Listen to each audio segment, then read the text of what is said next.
Well, I would say that us white people love to have black people entertain us. I would say that the playing fields are a lot better than the cotton fields. That's what I would say about that. Maybe I'm crazy, John, but it seems like making no money as a slave picking cotton was not as good as playing left field for the Yankees. I mean, I'm sure there were reasons why. Dave Winfield has some beefs against Steinbrenner. I'm sure. No doubt, there is 1 or 2% of black people in America who have a better life. Oh, stop. That's what you think? 1 or 2%? Okay, let's say 10%. Bill Maher brought on this woke lunatic on his show and absolutely demolished him on the issue of racism. Of course, these woke people love to cry racism. They love to cry oppression at every single corner. And Bill Maher, of all people, is one of the ones that is forced to shut this down, because even if you have a little bit, the smallest semblance of common sense in your brain, you know that yes, racism might exist, but it's not the root of every single problem in America. Yes, everything that the woke party, the woke cult likes to complain about, they might have a little bit of truth to them, but they're not the issue, the root of all of their issues, like they like to claim that they are. Even Bill Maher can see that. Let's get into this video here of Bill Maher absolutely demolishing this woke lunatic on Club Random Podcast. This is in America. Yeah, absolutely. We're talking about in a city in the music industry, and I'm guessing a fairly young crowd or a music-loving crowd. They just don't strike me as people who in 2023 say those kind of things or even feel that way. Have you ever heard a rap song? Yes. Okay. What about it? Me and Chuck D did a song 20 years ago. 20 years ago was 20 years ago. Yeah, but we were talking about the N-word. We were talking about how it's not supposed to be used and how it's not supposed to be. I mean, that's what I have against, not against, but why I'm not a big fan of rap music is like, you guys are selling out what the people stood up for and fought for, and you're making money off of it, selling them to white kids. Right. I don't like it. Yeah. I don't like it. It's honest. Yeah, it's wrong. And so Chuck D and I did a song, I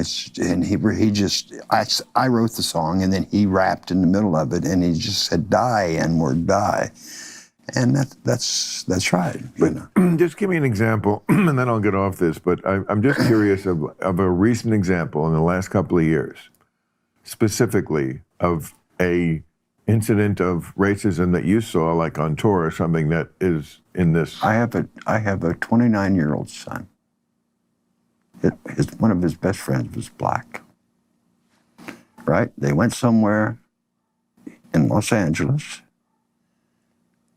The guy got in an argument with this little skinny black kid, waited for him to walk outside of the bar and ran him over and killed him.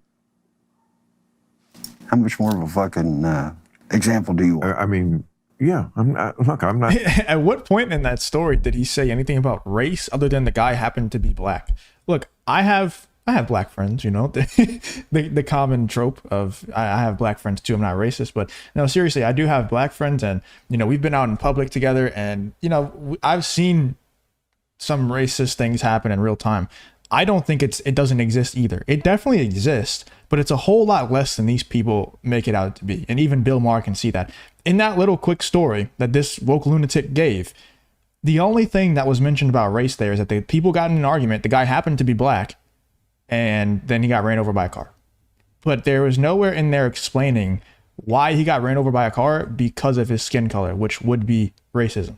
Just because something happens and there also happened to be a certain color doesn't mean that it happened to them because they are that certain color. And I think even Bill Maher can see that. I'm not denying that things like that happen in this country. But I'm just saying it's not any better. I mean, Well, that's what we're arguing about. I think we're not arguing about anything. We're having a discussion. Well, we're disagreeing. No. And that's okay. Yeah, it's okay to disagree. You say it in one of your songs. Yeah. Freedom of speech. Yeah. Right. I wrote a song that I never recorded because I felt it was wrong, but it was called From the Fucking Cotton Fields to the Plague Fields. Yeah. So my point is that, yeah, so what? I would say that us white people love to have black people entertain us. I would say that the playing fields are a lot better than the cotton fields. That's what I would say about that. Maybe I'm crazy, John, but it seems like making no money as a slave picking cotton was not as good as playing left field for the Yankees. I mean, I'm sure there were reasons why. Dave Winfield has some beefs against Steinbrenner. I'm sure. No doubt, there is 1 or 2% of black people in America who have a better life. Oh, stop. That's what you think? 1 or 2%? Okay, let's say 10%. Dude, these people they're so gone. Their brains are gone. They're a mush. TDS and the brainwashing from all of the woke media has absolutely ruined these people's brains. This guy just said 1 or 2% of black people have it better in today's America than they did during slavery times. Are you serious? Dude. Like, this is like... I genuinely think that this is like flying so far east that you end up going west, and in the sense, like, this is so not like, he's trying so hard to be not racist and pro-black that he is becoming anti-black. You know, saying that 1 to 2% of black people have a better life today in America than they did during slavery times, your brain is mush. Your brain is gone. One number out of my ass. It is that's where it belongs. Hey, I just pulled a number out of my ass. I know, but I'm telling you, that's just not true. But, Well, okay, well. I mean, listen. We do have statistics. Talk to my son. He'll tell you. Well, he saw one very horrific incident. Maybe that has colored his thinking. What do you think? That's the only incident that happens? Of course not. And it isn't. Again, the FBI has data on hate crimes. The FBI? Oh, they're in on it? No, they're not in on it. But it's like the government. You trust the government? I don't trust those fucking people. I'm willing to throw them. No, I've been often a skeptic of lots of things about the government. But do I think the FBI is making up hate crime statistics? No. Do I think they're exactly as they present them? No, I don't, because... Okay, if they're not making them up and they're not presenting them honestly, what do you call it? It's somewhere in the middle. For example, they found out like a year ago.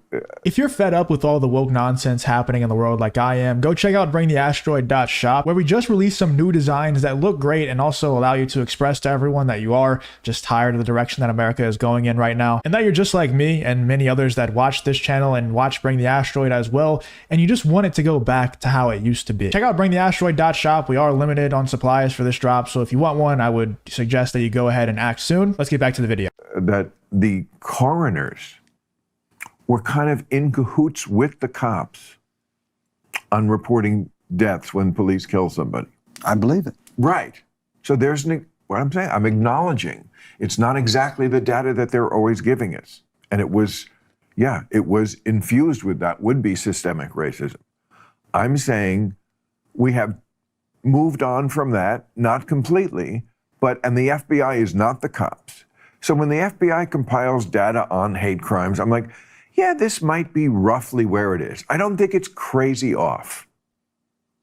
I think I think there's mostly FBI people are squares, and there's plenty of people of color in the FBI. Now, they've also had complaints about racism in the FBI. Plenty of. Yes, as there is everywhere. Plenty of cops. And they're valid. Plenty guys, plenty of black people are ahead of police departments across the United States, and we're going to have to disagree on this, Bill. And we can. Yeah, I just. You think I'm going to throw you out? No, I just think that. I just think that being open-minded about what's really going on in the streets, as we said here. Oh, I'm open-minded. Are you? Do you really think our government has improved since they killed Kennedy? Do you really think that? Well, that's such a broad.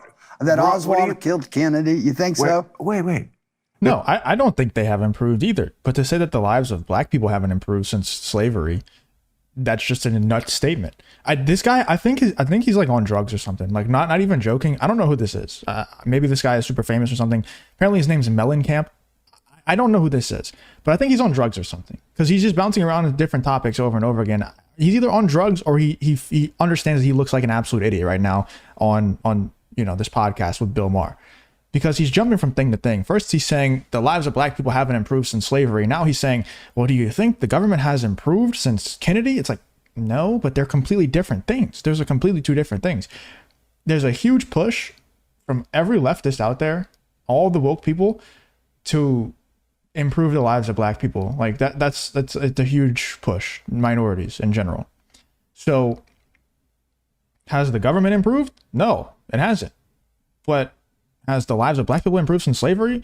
Well, it'd be hard to get worse. You know, it's hard to get worse for sure. So I don't even understand what this guy's talking about at this point. That's such a broad question. Our government has improved. What parts of it? Any of it. Any of it. Any of it. No, it's pretty politically. We have gone downhill. Yeah, there's no doubt about that. Absolutely. That doesn't mean people's lives are worse, because culture is a different thing. And America has moved on a lot culturally, which includes race, gender, homosexuality. I mean, homosexual marriage, gay marriage, was on the ballot in 35 states up until about 2014. It failed in every one. And then the Supreme Court said it was the law of the land. You don't see that that is progress. You don't see that things are different. It's not perfect, but we made it. Here's my answer to that. I mean, you're so cynical. I can't believe I'm saying that. Here's my answer to that. It's about fucking time. Okay, well, great. We'll elect you the timekeeper then. Of course it's about fucking time. Everybody's late on everything. We're, as Joe Friday used to say on Dragnet, we're recruiting from the human race. Yes, we're all schmucks and we're all late. Obama was late on gay marriage. Kennedy was late on civil rights. Lincoln was late on slavery. Everybody's always late. Biden's late now on pot. Everybody's fucking late. Hold on for a second. I think I'm good on listening to what else this guy is going to schizo post on this video. Let me know in the comments what you think about Bill Maher, of all people, being the one to stand up to this guy saying that black people's lives haven't improved since slavery, other than 1% to 2% of the population that get to play professional sports. Like, holy crap, what a stupid statement. And if you look in the comments of this video, the guy got a lot of backlash, but also Bill Maher got a lot of backlash too. Now, a lot of these people are saying the same thing as me. Mellencamp seems drunk. Yeah, I would have to agree. This guy's on drugs, or he's on something, no doubt about it. Let me know in the comments, though. What do you think? Who do you agree with? I have a feeling I know, because it would be hard for anyone to agree with this guy who was just schizo posting this entire episode. Let me know in the comments, though, what you think about Bill Maher destroying this woke lunatic on his show.